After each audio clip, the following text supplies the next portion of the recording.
Good morning friends. இது உங்கள் friends schools academy. Daily கண்டபஸ் இன்றைக்கி என்ன பார்க்க போகிறோம்னா மே 21 2024 செவ்வாய்க்கிழமை இன்றைக்கி கண்டபஸ் தான் பார்க்க போகிறோம். இதுக்கு முன்னாடி நம்ம டெய்லி கண்டபஸ் வீடியோ அப்லோட் பண்ணியிருக்கோம். பார்க்காதவங்க பார்த்துன்னு வச்சுக்கோங்க. அது மட்டும் இல்லாமல் ஃப்ரெண்ட்ஸ் போலீஸ் அகாடமி அப்படின்ற டெலிகிராம் சேனல் வந்து பார்த்திங்கன்னா ஃப்ரீ டெஸ்ட் பேட்ச் வந்து கண்டக்ட் பண்ணிட்டுருக்கோம். அதையும் வந்து ஜாயின் பண்ணிக்கோங்க. கண்டிப்பாக உங்களுக்கு யூஸ்ஃபுல்லாக இருக்கும். எல்லா கொஸ்டினுமே குவிஸ் மோடில் தான் இருக்கும். உங்களுக்கு ரிவிஷன் மாதிரி இருக்கும். கண்டிப்பாக உங்களுக்கு வந்து பயனுள்ளதாக இருக்கும். அது மட்டும் இல்லாமல் டெய்லி ஈவினிங் பார்த்திங்கன்னா டிஎன்பிஎஸ்சி டிஎன்யூஎஸ்ஆர்பிக்கு தேவையான கிளாஸஸ் வந்து பார்த்திங்கன்னா ஒன்றா ஸ்கூல் புக் வைஸ் வந்து பார்த்திங்கன்னா டாபிக் வைஸ் அப்லோட் பண்ணிட்டுருக்கோம். அதையும் பார்க்காதவங்க பார்த்து நோட்ஸ் எடுத்து வச்சுக்கோங்க. கண்டிப்பாக உங்களுக்கு யூஸ்ஃபுல்லாக இருக்கும். அது மட்டும் இல்லாமல் நம்ம சேனலை சப்ஸ்கிரைப் பண்ணுங்கள், சப்போர்ட் பண்ணுங்கள், முடிஞ்சவங்க உங்கள் ஃப்ரெண்ட்ஸ் எல்லாருக்கும் ஷேர் பண்ணுங்கள். வாங்க ஃப்ரெண்ட்ஸ், இன்றைக்கி கண்டபஸ் பார்த்துடலாம். இப்போ வந்து பார்த்திங்கன்னா ஹெலிகாப்டர் விபத்து ஆயிருக்கு. ஈரானுடைய அதிபர் மற்றும் வெளியுறவு அமைச்சர் இருபதுமே வந்து பார்த்திங்கன்னா உயிரிழந்துட்டாங்கன்னு சொல்லிட்டு அந்நாட்டு அரசு வந்து பார்த்திங்கன்னா அதிகாரப்பூர்வமாக அறிவிச்சிருக்கு. சரிங்களா? அவர் வந்து பார்த்திங்கன்னா ஈரானுடைய 8வது அதிபராக இப்ராஹிம் ரைச்சி அவர் தான் வந்து பார்த்திங்கன்னா நியமிக்கப்பட்டிருந்தார். அவர் வந்து பார்த்திங்கன்னா ஈரான் அஜர்பைஜான் எல்லையில் உள்ள அராஸ் நதியில் வந்து இரு நாடுகளும் இணைந்து கட்டிய 3வது அணை திறப்பு விழாக்காக சென்றுட்டு திருப்பி வரும்போது பார்த்திங்கன்னா இந்த எதிர்பாராத விபத்து ஏற்பட்டிருக்கு. இதில் வந்து அவர் வந்து உயிரிழந்துட்டார். சரிங்களா? அடுத்து வந்து பார்த்திங்கன்னா கேரளா வந்து பார்த்திங்கன்னா கேரள அரசு சிலந்தி ஆற்றில் குறுக்கே வந்து தடுப்பணை கட்டுது. ஓகேங்களா? இது எங்கே இருக்குது அப்படின்னா அமராவதி அணைக்கு வரும் நீரை தடுக்கும் நோக்கில் வந்து பார்த்திங்கன்னா அமராவதி ஆற்றில் தான் இந்த அணை வந்து கட்ட இருக்கிறாங்க. இது மட்டும் தெரிஞ்சுக்கோங்க. சப்போஸ் கேட்கறதுக்கு வாய்ப்பு இருக்குது. அமராவதி ஆற்றினுடைய கிளை நதி தான் வந்து பார்த்திங்கன்னா சிலந்தி ஆறு அப்படின்னு அழைக்கப்படுது கேரளத்தில். ஓகேங்களா? அதை மட்டும் தெரிஞ்சுக்கோங்க. அடுத்து அதாவது முதுநிலை மருத்துவ இதழியல் படிப்புக்கு வந்து விண்ணப்பிக்க கால அவகாசம் வந்து பார்த்திங்கன்னா ஜூன் 7 வரை நீட்டிப்பு பண்ணியிருக்காங்க. தமிழ்நாடு டாக்டர் எம்ஜிஆர் மருத்துவ பல்கலைக்கழகத்தின் வந்து பார்த்திங்கன்னா நோய் பரவியல் துறையின் கீழ் வந்து பார்த்திங்கன்னா பயிற்றுவிக்கையோடும் முதுநிலை மருத்துவ இதழியல் படிப்புக்கு வந்து விண்ணப்பிக்க சொல்லியிருக்காங்க. நமக்கு என்ன தேவை அப்படின்னா அதாவது பார்த்திங்கன்னா நோய் பரவியல் அப்படின்னா எபிடமாலஜி, அதை தெரிஞ்சுக்கோங்க. நோய் பரவியல் அப்படின்னா எபிடமாலஜி, அது முக்கியமானது. அடுத்து வந்து பார்த்திங்கன்னா சென்னை ஐஐடியில் வந்து பார்த்திங்கன்னா அதாவது இசை ஆராய்ச்சி மையம் வந்து பார்த்திங்கன்னா இளையராஜா நிறுவனத்துடன் புரிந்துணர்வு ஒப்பந்தம் வந்து பண்ணியிருக்காங்க. சென்னை ஐஐடியில் இசை ஆராய்ச்சி மையத்துக்கு வந்து பார்த்திங்கன்னா திங்கட்கிழமை அடிக்கல் நாட்டப்பட்டது. இதற்காக இசையமைப்பாளர் இளையராஜாவின் இசை நிறுவனத்துடன் புரிந்துணர்வு ஒப்பந்தம் வந்து மேற்கொள்ளப்பட்டிருக்கு. சென்னை ஐஐடி சார்பில் வந்து பார்த்திங்கன்னா இந்திய பாரம்பரிய இசை மற்றும் கலாச்சாரத்தை வந்து பார்த்திங்கன்னா இளைஞர்களிடையே பிரபலப்படுத்த 9வது மாநாடு வந்து திங்கட்கிழமை தொடங்கப்பட்டுச்சு. அதில் வந்து பார்த்திங்கன்னா இந்த புரிந்துணர்வு ஒப்பந்தம் வந்து கையெழுத்தாயிருக்கு. ஐஐடியோட இயக்குனர் காமகோடி வந்து என்ன சொல்கிறார் அப்படின்னா ஒவ்வொரு மாநிலத்திலும் ஒவ்வொரு விதமான கலாச்சாரம் பாரம்பரியம் நடனம் இருக்குது. தமிழ்நாட்டில் வந்து சிவவாத்தியம் என்பது மிக முக்கியமானது. தமிழ்நாட்டின் பாரம்பரிய கலைகளில் பொய்க்கால் குதிரை, மயிலாட்டம், அப்புறம் வந்து பார்த்திங்கன்னா ஒயிலாட்டம் ஆகியவை வந்து இந்நிகழ்ச்சியில் வந்து சேர்க்கப்பட்டிருக்கு அப்படின்னு சொல்லியிருக்காரு. இந்த ஒயிலாட்டம், அப்புறம் வந்து பார்த்திங்கன்னா மயிலாட்டம், பொய்க்கால் குதிரை இதெல்லாம் வந்து பார்த்திங்கன்னா தெருக்கூத்தில் இருந்துச்சு. இப்போ வந்து பார்த்திங்கன்னா பாரம்பரிய நடனம் அப்படின்றதில் வந்து சேர்த்துருக்காங்க. சரிங்களா? அடுத்து வந்து பார்த்திங்கன்னா தேர்தல் ஆணையத்தின் செயல்பாடுகளில் சந்தேகம் இருக்குன்னு சொல்லிட்டு எடப்பாடி பழனிசாமி சொல்லியிருக்காரு. நமக்கு என்ன தேவை அதை மட்டும் எடுத்துகிட்டா போதும். அதை வந்து பார்த்திங்கன்னா அமராவதி அணைக்கு வந்து தண்ணீர் வரத்து குறைவதுடன் வேளாண்க்கு தேவையான குடிநீர் தேவையான தண்ணீர் பற்றாக்குறை வந்து ஏற்படுது. அதேமாதிரி வந்து காவிரியின் குறுக்கே மேகதாதுவில் வந்து கர்நாடகா அணை கட்டுது. அதேமாதிரி வந்து பார்த்திங்கன்னா பாலாற்றின் குறுக்கே ஆந்திர அரசு அணை கட்டிகிட்ருக்கு. அதேமாதிரி வந்து பார்த்திங்கன்னா கேரளாவில் வந்து பார்த்திங்கன்னா சிலந்தி அப்படின்ற இடத்துல வந்து பார்த்திங்கன்னா சிலந்தி அணை வந்து கட்டிகிட்டு இருக்கிறாங்க. இதெல்லாம் தெரிஞ்சு வச்சுக்கோங்க. எந்த அணை எந்தெந்த ஆற்றுல வந்து கட்ட இருக்கிறாங்கன்னு தெரிஞ்சு வச்சுக்கோங்க. அடுத்து வந்து பார்த்திங்கன்னா மும்பையில் கடல் வழியாக புகுந்து பயங்கரவாதிகள் நடத்திய தாக்குதல் சம்பவத்துக்கு அப்புறம் பார்த்திங்கன்னா நாடு முழுவதும் ஆண்டுதோறும் கடலோர பாதுகாப்பு பலப்படுத்தும் வகையில் வந்து பார்த்திங்கன்னா சாகர் ஸ்வாட்ச் அப்படின்ற பாதுகாப்பு ஒத்திகை வந்து நடத்தப்படுது. ஓகேங்களா? நாட்டில் இருக்க எல்லா ஸ்டேட்லேயும் வந்து நடத்தப்படுது. உள்நாட்டு அந்தந்த மாநிலத்தினுடைய தமிழக கடலோர காவல் படையும் கடலோர காவல் குழுவும் தமிழின் கடலோரத்தில் உள்ள காவல்துறையினர் இவங்கெல்லாம் சேர்ந்து வந்து பார்த்திங்கன்னா அந்த பயிற்சியில் ஈடுபடுவாங்க. சாகர் ஸ்வாட்ச் கவாச். ஓகேங்களா? இது முக்கியமானது. அடுத்து வந்து பார்த்திங்கன்னா அடுத்து வந்து பார்த்திங்கன்னா இப்போ வந்து பார்த்திங்கன்னா கிளைமேட் சேஞ்ச் ஆகிறதுனால வந்து பார்த்திங்கன்னா புதுசாக வந்து டெங்கு காய்ச்சல்லாம் வந்து அதிகமாக பரவாகுது. அதை பற்றி கொடுத்துருக்குறாங்க. ஏடிஸ் எஜிப்டி வகை கொசுக்கள் மூலம் வந்து பார்த்திங்கன்னா டெங்கு காய்ச்சல் பாதிப்பு வந்து ஏற்படுது. இது முக்கியமானது. இது ஸ்கூல் புக்கில் இருக்குது. ஓகேங்களா? ஏடிஸ் எஜிப்டி வகை கொசுக்கள் மூலம் வந்து பார்த்திங்கன்னா டெங்கு காய்ச்சல் வந்து பரவல் வந்து ஏற்படுது. பிளாவி வைரஸ் வந்து நோய் கிருமியை கொண்டிருக்கும். இதில் வந்து பார்த்திங்கன்னா பிளாவி வைரஸ் அப்படின்ற நோய் கிருமி கொண்டிருக்கும். ஏடிஸ் வகை கொசுக்கள் கடிக்கும்போது மனிதர்களுக்கு வந்து டெங்கு பாதிப்பு வந்து பரவுது.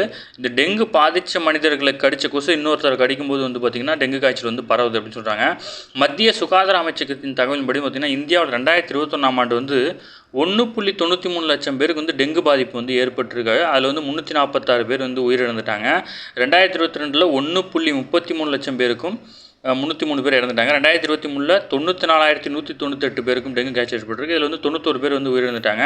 இது 2021 ஒப்பிடும்போது 2023 அப்படின்றது வந்து ரொம்ப கம்மியான பாதிப்பு தான். தமிழக சுகாதார தகவல் மட்டும் பார்த்திங்கன்னா மாநிலத்தில் 2023ஆம் ஆண்டில் வந்து பார்த்திங்கன்னா 8,953 பேருக்கு வந்து டெங்கு காய்ச்சலாக பாதிக்கப்பட்டு அவர்களில் 10 பேர் வந்து பார்த்திங்கன்னா உயிரிழந்துட்டாங்க. சரிங்களா? உலகில் வந்து பார்த்திங்கன்னா டெங்கு பாதிப்புக்கு வந்து இதுவரை தடுப்பூசியை கண்டுபிடிக்கப்படல. அதற்கான ஆராய்ச்சிகள் வந்து மருத்துவ நிறுவனங்கள் வந்து தீவிரமாக ஈடுபட்டிருக்காங்க. 2026ஆம் ஆண்டு வாக்கில் வந்து பார்த்திங்கன்னா டெங்கு தடுப்பூசி வந்து இந்தியாவில் பயன்பாட்டுக்கு வரலாம் அப்படின்னு எதிர்பார்க்குறாங்க. ஓகேங்களா? இது முக்கியமானது. உலகில் வந்து டெங்கு காய்ச்சலுக்கு வந்து பார்த்திங்கன்னா இது வரைக்கும் எந்த தடுப்பூசியும் கண்டுபிடிக்கப்படவில்லை. சரிங்களா? அடுத்து வந்து பார்த்திங்கன்னா இந்தியா வந்து பார்த்திங்கன்னா தன்னுடைய சுதந்திர நூற்றாண்டை வந்து பார்த்திங்கன்னா 2047 வந்து கொண்டாட இருக்குது. இதுக்கு பேர் வந்து பார்த்திங்கன்னா அந்த இடைப்பட்ட அந்த காலம் வந்து அமிர்த காலம் அப்படின்னு அழைக்கப்படுது. ஓகேங்களா? ஏன்னா பிரதமர் வந்து அடிக்கடி வந்து பேசும்போது இந்த வார்த்தையை பயன்படுத்துவார். ஓகேங்களா? 1950 முதல் இந்த நாள் வரை அரசியல் சாசனத்தில் 100க்கும் மேற்பட்ட சட்டங்கள் வந்து திருத்தம் செய்யப்பட்டிருக்கு. ஓகேங்களா? ஜம்மு காஷ்மீர் சிறப்பு அந்தஸ்து வழங்கின சட்டம் வந்து பார்த்திங்கன்னா ஆர்டிகல் 370. ஓகேங்களா? இதெல்லாம் தெரிஞ்சுக்கோங்க. அடுத்து வந்து பார்த்திங்கன்னா கசங்கி ஆடையும் உலகம், அதாவது பார்த்திங்கன்னா எல்லா நிறுவனங்களையும் பார்த்திங்கன்னா திங்கட்கிழமை மட்டும் யாருமே வந்து அயன் பண்ணாத ஷர்ட் போட்டு வரதுனால வந்து பார்த்திங்கன்னா எலக்ட்ரிசிட்டி சேவ் பண்ண முடியும். அதனால் வந்து பார்த்திங்கன்னா அன்றைக்கி ஒரு நாள் வந்து பயன்படுத்துகிற நிலக்கரியோட அளவு வந்து குறைய வாய்ப்பு இருக்குது அப்படின்னு சொல்லிட்டு ஒரு ஆராய்ச்சி பண்ணியிருக்கிறாங்க. அதில் வந்து பார்த்திங்கன்னா சோலார் மேன் ஆஃப் இந்தியா அப்படின்னு ஒருத்தர் அழைக்கப்படுறார். ஓகேங்களா? இது முக்கியமானது. சோலார் மேன் ஆஃப் இந்தியா அப்படின்னு அழைக்கப்படுற இந்திய தொழில்நுட்ப கல்வி நிறுவனத்தின் பேராசிரியர் சேந்தன் சிங் சோலங்கி. ஓகேங்களா? இவர் தான் வந்து பார்த்திங்கன்னா இந்த கசங்கி ஆடை நல்லது அப்படின்ற பிரச்சாரத்தை வந்து முன்னெடுத்திருக்காரு. இதன் பயனாக இந்தியாவில் 6 லட்சத்திற்கும் மேற்பட்டு வந்து திங்கட்கிழமை தோறும் இஸ்திரி செய்யாமல் ஆடை அணிவது வழக்கமாக்கி கொண்டிருக்கிறாங்க. ஓகேங்களா? இனி வரும் காலங்களில் எல்லா நிறுவனங்களிலும் இது வழக்கமாக வாய்ப்பு இருக்குது அப்படின்னு சொல்லியிருக்கிறாங்க. அடுத்து புதிய குற்றவியல் சட்டங்களுக்கு எதிரான மனு வந்து விசாரணைக்கு ஏற்க வந்து உச்சநீதிமன்றம் வந்து மறுப்பு தெரிவிச்சிருக்கு. இதில் என்னென்ன அப்படின்னா இந்திய தண்டனை சட்டம், குற்றவியல் நடைமுறை சட்டம், இந்திய சாட்சிய சட்டங்கள் இதுக்கு மாற்றாக வந்து பார்த்திங்கன்னா புதிய சட்டங்கள் கொண்டு வந்திருக்காங்க. அது என்னென்னா பாரதிய நியாய சன்ஹிதா. ஓகேங்களா? PNS பாரதிய நாகரிக் சுரக்ஷா சன்ஹிதா. ஓகேங்களா? PNSS. ஓகேங்களா? பாரதிய சாட்சிய அதிநியம் ஆகிய 3 சட்டங்கள் வந்து முன்னாடி இருந்த சட்டங்களுக்கு மாற்றாக கொண்டு வந்திருக்காங்க. இது அப்படியே வந்து பார்த்திங்கன்னா அப்படியே டேரெக்டாக எழுதி அப்படி ஒரு பாக்ஸ் போட்டு வச்சுக்கோங்க. இதெல்லாம் கேட்கறதுக்கு வாய்ப்பு இருக்குது. ஓகேங்களா? அடுத்து வந்து பார்த்திங்கன்னா இதற்கான மசோதா வந்து பார்த்திங்கன்னா டிசம்பர் 2021 வந்து நிறைவேற்றப்பட்டு இதுக்கு வந்து பார்த்திங்கன்னா டிசம்பர் 25 வந்து பார்த்திங்கன்னா குடியரசுத் தலைவர் ஒப்புதல் கொடுத்துட்டாங்க. இந்த புதிய சட்டம் வந்து வரும் ஜூலை 1 நடைமுறைப்படுத்தப்படும் அப்படின்னு சொல்லிட்டு மத்திய அரசு வந்து தெரிவிச்சிருக்கு. ஓகேங்களா? அடுத்து வந்து பார்த்திங்கன்னா புதிய வகை கொரோனா வந்து பார்த்திங்கன்னா சிங்கப்பூரில் வந்து வேகம் எடுத்து வருது அப்படின்னு சொல்லிட்டு நியூஸில் பார்த்துருப்போம். இது வந்து பார்த்திங்கன்னா JN1 வகை வந்து கிருமிலேருந்து உருமாற்றப்பட்டது தான். இப்போ சிங்கப்பூர் நாட்டில் வந்து பார்த்திங்கன்னா தற்போது பரவி வரும் KP1, KP2 வகை வந்து கொரோனா நுண்ணுயிரி பார்த்திங்கன்னா ஒமைக்ரான் JN1 வகையின் உட்பிரிவாக தான் இருக்குது. இந்த ஒமைக்ரான் JN1 உட்பிரிவு வந்து ஆல்ரெடி வந்து இந்தியாவில் வந்து அதனுடைய தாக்கம் வந்துட்டு போயிடுச்சு. அதனால் இது வந்து மிகப்பெரிய பாதிப்பை ஏற்படுத்தாது இந்த வைரஸ் அப்படின்னு சொல்லியிருக்கிறாங்க. சரிங்களா? அடுத்து வந்து பார்த்திங்கன்னா பாரத் பயோடெக் நிறுவனமும் கோவேக்சின் என்ற தடுப்பூசியை வந்து இந்திய மருத்துவ ஆராய்ச்சி கவுன்சில் மற்றும் பூனேயில் உள்ள தேசிய வைராலஜி மையத்துடன் இணைந்து உருவாக்கியிருக்காங்க. ஓகேங்களா? பூனேயில் வந்து தேசிய வைராலஜி மையம் எங்கே இருக்குன்னா பூனேயில் பாரத் பயோடெக் நிறுவனமும் கோவேக்சின் என்ற தடுப்பூசி வந்து பார்த்திங்கன்னா இந்திய மருத்துவ ஆராய்ச்சி கவுன்சில் மற்றும் பூனேயில் உள்ள தேசிய வைராலஜி இவங்க 3 பேர் சேர்ந்து தான் வந்து இந்த மருந்தை கண்டுபிடிச்சிருக்காங்க. BBV152 கரோனா நுண்மியல் தடுப்பூசி அப்படின்ற இந்த கோவேக்சின் தடுப்பூசிக்கு வந்து பார்த்திங்கன்னா உலக சுகாதார அமைப்பு வந்து சில நிபந்தனைகளுடன் வந்து பார்த்திங்கன்னா ஆல்ரெடி அங்கீகாரம் வழங்கியிருந்துச்சு. இதை எதிர்த்து வந்து பார்த்திங்கன்னா பனாரஸ் இந்து பல்கலைக்கழகத்தை ஒரு ஆய்வு நடத்தி இதில் வந்து பக்க விளைவு ஏற்படுது அப்படின்னு சொல்லியிருக்காங்க. அதை வந்து ஏற்க முடியாது அப்படின்னு சொல்லிட்டு ICMR வந்து சொல்லியிருக்கு. சரிங்களா? அடுத்து வந்து பார்த்திங்கன்னா நாட்டின் முதல் மக்களவைத் தேர்தலிலிருந்து வாக்களித்து வரும் சுதந்திர போராட்ட வீரரான ஜிஜி பாரிக் வந்து வாக்கு செலுத்தியிருக்காரு. இவருக்கு வந்து வயது வந்து 100. ஓகேங்களா? நாட்டினுடைய முதல் சுதந்திரத்துக்கு பின் நடைபெற்ற முதல் தேர்தலிருந்து வாக்களிச்சுட்டு வர்றாரு. ஓகேங்களா? அடுத்து வாரணாசியில் இன்று பிரதமர் மோடியுடன் வந்து பார்த்திங்கன்னா 25,000 பெண்கள் வந்து கலந்துரையாடுறாங்க. அதுக்கு வந்து பார்த்திங்கன்னா மாத்ரி சக்தி சம்மேளம் அப்படின்னு பேர் வச்சுருக்காங்க. ஓகேங்களா? அதுக்கப்புறம் பார்த்திங்கன்னா ஈரான் அதிபர் வந்து ரைச்சியோட மறைவுக்காக வந்துட்டுனா இந்தியாவில் வந்து பார்த்திங்கன்னா ஒரு நாள் வந்து துக்கம் அனுசரிக்கப்படுது. அது இன்றைக்கி தான். கொடிகள் வந்து அரைக்கம்பத்தில் பறக்க விடப்படும் அப்படின்னு சொல்லிட்டு மத்திய உள்துறை அமைச்சகம் வந்து தெரிவிச்சிருக்கு. அடுத்து வந்து பார்த்திங்கன்னா இத்தாலியில் ஓப்பன் டென்னிஸ் போட்டியில் வந்து பார்த்தீங்கன்னா ஆடர் ஒற்றையர் பிரிவில் ஜெர்மனியின் அலெக்சாண்டர் சவரெச் வந்து சாம்பியன் பட்டம் வென்றுக்கிறாரு. இப்போட்டியில் வந்து இந்த சாம்பியன் பெற்ற ஸ்வெரேவுக்கு வந்து பார்த்தீங்கன்னா 8.71 கோடி ரொக்க பரிசு வழங்கப்பட்டிருக்கு. இதில் வந்து ரன் ஆஃபாக வந்து பார்த்தீங்கன்னா நிக்கோலஸ் ஜேரிக்கு வந்து பார்த்தீங்கன்னா 4.63 கோடி வந்து பரிசு தொகையை கிடைச்சிருக்கு. ஓகேங்களா. அதுக்கப்புறம் பார்த்தீங்கன்னா இங்கிலாந்தில் நடைபெற்ற பிரீமியர் லீக் கால்பந்து போட்டியில் 32வது சீசன் வந்து பார்த்தீங்கன்னா நடப்பு சாம்பியனான மான்செஸ்டர் சிட்டி தொடர்ந்து 4வது முறையாக சாம்பியன் கோப்பையை கைப்பற்றுறது. இதில் வந்து முதலிடம் பிடித்த சாம்பியனுக்கு வந்து பார்த்திங்கன்னா 659 கோடி வந்து பரிசாக கொடுத்துருக்காங்க. 2ஆம் இடம் பிடித்தவங்களுக்கு பார்த்திங்கன்னா 625 கோடியும் 3ஆம் இடம் பிடித்தவருக்கு 592 கோடியும் வந்து பரிசாக கிடச்சிருக்கு. ஓகேங்களா. அடுத்து ஆசிய ரிலேவில் வந்து பார்த்திங்கன்னா இந்தியா முதலிடம். தாய்லாந்தில் நடைபெறும் ஆசிய ரிலே சாம்பியன்ஷிப்பில் 4x400 மீட்டர் கலப்பணி பிரிவில் வந்து பார்த்திங்கன்னா இந்தியா வந்து தேசிய சாதனை வந்து திங்கட்கிழமை வந்து தங்கம் வென்றிருக்கு. முதல் முறையாக நடைபெறும் இந்த போட்டியில் வந்து பார்த்திங்கன்னா இந்தியாவின் முகமது அஜ்மல், ஜோதிகா ஸ்ரீதண்டி, அமோஜ் ஜேக்கப், சுபா வெங்கடேஷன் ஆகியோர் அடங்கிய வந்து பார்த்திங்கன்னா 3 நிமிஷம் ஓகேங்களா 14.12 வினாடிகளில் இலக்கை எட்டி முதலிடம் பிடிச்சிருக்காங்க. ஓகேங்களா. தாய்லாந்தில் நடைபெற இந்த ரிலே போட்டி வந்து இதுதான் முதல் முறை. இதில் வந்து இந்தியா வந்து தங்கம் வென்றிருக்கு. அடுத்து உலக சாதனையுடன் தங்கம். ஓகேங்களா. தீப்தி ஜீவன்ஜி வந்து அசத்தல் பண்ணியிருக்காங்க. ஜப்பானில் வந்து நடைபெற உலக பேரா தடகள சாம்பியன்ஷிப்பில் வந்து பார்த்திங்கன்னா இந்தியாவின் தீப்தி ஜீவன்ஜி வந்து மகளிருக்கான 400 மீட்டர் ஓட்டப்பந்தயத்தில் வந்து பார்த்திங்கன்னா உலக சாதனையுடன் தங்கப்பதக்கம் வென்றுக்கிறாங்க. ஓகேங்களா. தெலுங்கானா மாவட்டத்தை சேர்ந்த இவங்க வந்து பார்த்திங்கன்னா பெற்றோர்கள் வந்து பார்த்திங்கன்னா கடந்த ஆண்டு ஆசிய விளையாட்டுப் போட்டியில் வந்து பார்த்திங்கன்னா 56.69 வினாடிகளில் வந்து தங்கம் வென்றிருக்காங்க.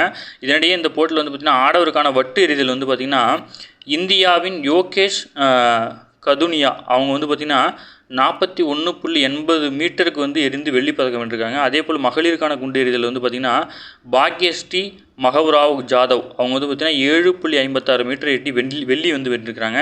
இத்துடன் போட்டியில் இந்தியா வந்து பார்த்திங்கன்னா மொத்தம் 1 தங்கம் 2 வெள்ளி 2 வெண்கலம் என 5 பதக்கங்களை வந்து கையில் வச்சுருக்கு. இது முக்கியமான தெரிஞ்சுக்கோங்க.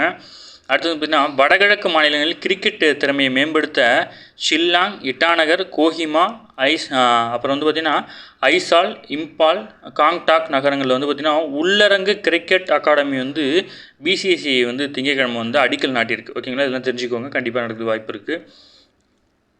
அடுத்து இதுக்கு முன்னாடி வந்து பார்த்திங்கன்னா விமான விபத்தில் இருந்த தலைவர்களை பற்றி கொடுத்துருக்காங்க. நான் இந்த நியூஸ் பேப்பர் வந்து ஃப்ரெண்ட்ஸ் போலீஸ் அகாடமி அப்படின்னு டெலிகிராம் சேனலில் போட்டுருவோம். நீங்கள் டீட்டெயிலாக உங்களுக்கு வேணா எழுதிக்கலாம். நம்ம லாஸ்ட்டாக 2024 மட்டும் இப்போதைக்கு பார்த்துட்டா போதும். செபாஸ்டியன் பினேரே ஓகேங்களா சிலி நாட்டில் வந்து 2 முறை அதிபராக பதவி வகிச்சிருக்காரு. தெற்கு சிலியில் உள்ள சூறாவளியில் சிக்கி இவரது ஹெலிகாப்டர் வந்து விமான விபத்து ஆயிடுச்சு. இதில் இதுக்கெல்லாம் சும்மா வாசி மட்டும் வச்சுக்கோங்க. ஓகேங்களா. அடுத்து நேபாளத்தில் வந்து பார்த்திங்கன்னா நம்பிக்கையில்லா தீர்மானம் வந்து கொண்டு வரப்பட்டு இதில் வந்து பார்த்திங்கன்னா அந்நாட்டின் பிரதமராக பிரசண்டா வந்து தலைமையிலான அரசு மீது வந்து பார்த்திங்கன்னா நம்பிக்கையில்லா வாக்கெடுப்பு நடந்துச்சு. இதில் வந்து அவர் வெற்றி பெற்றுட்டார். சரிங்களா. அடுத்து வந்து பார்த்திங்கன்னா கடந்த நிதியாண்டில் மொத்த வணிகம் மற்றும் வைப்புத்தொகை வசூலிப்பு அடிப்படையில் பொதுத்துறை வங்கிகளுக்கு இடையில் வந்து பார்த்திங்கன்னா மகாராஷ்டிரா வங்கி பார்த்திங்கன்னா அதிக வளர்ச்சி விகிதத்தை பதிவு செஞ்சு முதலிடத்தில் இருக்குது.